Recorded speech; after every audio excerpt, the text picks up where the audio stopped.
Hello, I'm going to be talking today about, excuse me, constitutional monarchy. That's right, constitution, written document, monarch, and that is a king or a queen, or both. Mono meaning one, archy meaning government or ruler, all right? But a constitution and a monarch are going to be sharing power. I'll be talking about how that works, okay?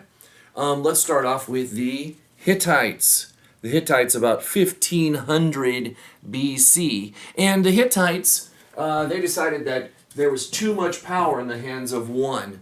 And so when they found that their rulers had too much power, what they did was they created a written document that would allow the sharing of power between a group of people and then one main leader. So the Hittites, and that's about 1500 BC. We're talking about 1,500 years before Jesus was born. All right, let's skip on. We've got another group. Not that many governments in the history of man have been constitutional monarchies. For the most part, constitutional monarchies have arisen when the people are able to take away power from their king or queen. But most of the time, kings or queens are absolute and able to continue to have power. One group that was able to wrest away some of the power from their king was the English. So let's talk about the English in the year 1215, and that is England. All right. So here's what happens. King John, the King John that you may have heard of from Robin Hood. King John, evil King John, at least that's what they say, like to tax the barons, the wealthy. The wealthy did not like to be taxed a lot. And so what the barons did was they decided to join all their forces together, create one massive army, and then they marched south toward London. London is in the southeastern part of the country. They marched to London. King John lost. And in order to maintain his power, he said that he would share his power if, and he would give that up some of his power. So what they signed was called the Magna Carta. The Magna Carta means the major charter. It is Greek. Sorry, it is Latin. Oh my gosh, that's embarrassing. Sorry. Latin is from Latium in Italy. It also means a document that's been signed, all right? And so John decides that he's going to sign the Magna Carta. By the way, the entire document was written in Latin. So the Magna Carta, though, allowed for certain protections to be given to the English, especially those barons. And what were the protections that were given? Well, they gave four main protections. They said that they wanted no illegal imprisonment, and that was important for them. They didn't want to be imprisoned without a reason. Number two, they wanted to have swift justice. Okay, so you go to prison, and unfortunately you're there, but at least you get to have a trial quickly. Okay, speedy trial. They wanted to create a parliament. And so they forced him to share his power with those 25 barons. And they also wanted to get all of those taxes that they didn't like to be approved by Parliament before they went into effect. The reason that we're talking about all of these things from the Magna Carta is because when we talk about the American Constitution, we need to realize where these ideas came from. In 1780s, when they're drawing up the Constitution, they're looking back at the year 1215. That's 500 years, 550 years prior. And they're looking at this Magna Carta as being a major document that influences them. Most of the Founding Fathers are speaking English. Most of the Founding Fathers are coming from England or have some connection to England. And as a result, they feel very much a kinship to England. They like the English laws. They approve of no legal imprisonment, swift justice, the creation of Parliament, we call it Congress, and then the taxes approved by Congress. The House specifically creates tax bills. So when they looked at this, they used a lot of this information when they created the Constitution. The next part, well, by the way, King John kind of ignored the Magna Carta quite a bit. but they tried to force him to continue on. The next thing that we're going to be talking about in England is called the Glorious Revolution. The Glorious Revolution of 1688. All right, this is King James II.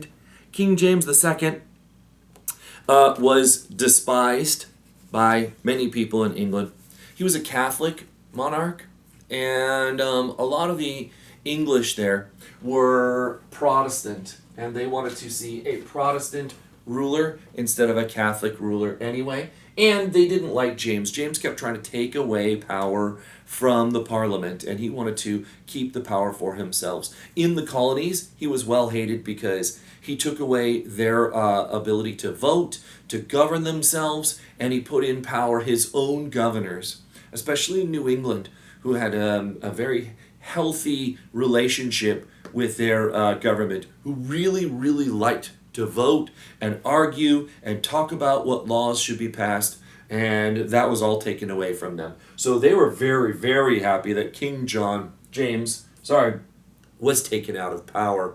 As a matter of fact, after they heard the news that he was taken out of power, they decided that they would overthrow the governments of New England themselves and then vote in their own people. How did James get taken out of power? Well, Parliament went to James's daughter, her name was Mary, and her husband William of Orange. They happened to be in charge of, can we see that? Yes, they did. They happened to be in charge of the Netherlands.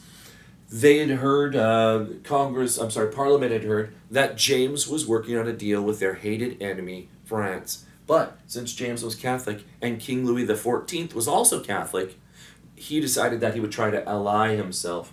When Mary and William, her husband of Orange, were invited to come and share power with Parliament, they said that if you come to England, we will support you, but you will have to sign an English Bill of Rights. That's right, an English Bill of Rights. By the way, William and Mary and their forces sailed across, and in 1066 they were able to take over London. There wasn't much of a battle. As a matter of fact, James was arrested and put in a prison in England, but he did have enough friends who helped him get out of jail, and he went to France, where he lived out the rest of his days kind of in infamy. So, William and Mary take over. By the way, England hadn't been invaded since 1066, so over 600 years that since there had been really a successful takeover. The English Bill of Rights. Now, you're going to recognize some of these things that go along with the American Constitution. What did they do? First off, they protected the individual liberties or freedoms of their people. What kind of freedoms are we talking about? Well, first off, it really limited the powers of the government. And by limiting the powers of the government and protecting your individual freedoms, it made the English people very happy. What else did it do? It guaranteed free elections. That was really important. Okay? It also gave freedom of speech. You might have heard that. First Amendment. Okay? You might have heard of the freedom to petition for redress. They went ahead and they talked about being able to talk to their leaders about what's wrong. So you petition, you write to the government, and you talk to them without getting thrown in jail. You have the freedom of speech without getting thrown in jail. You have free elections. You don't have to worry about being thrown in jail. Here's another one. The right to peacefully assemble. That's freedom of assembly. Wow, that sounds like another First Amendment. And another amendment, the no cruel and unusual punishments. That also came in. Now, be sure that you've got this information down in box 2. It's very important so that we know how a lot of these ideas came to be for our American Constitution.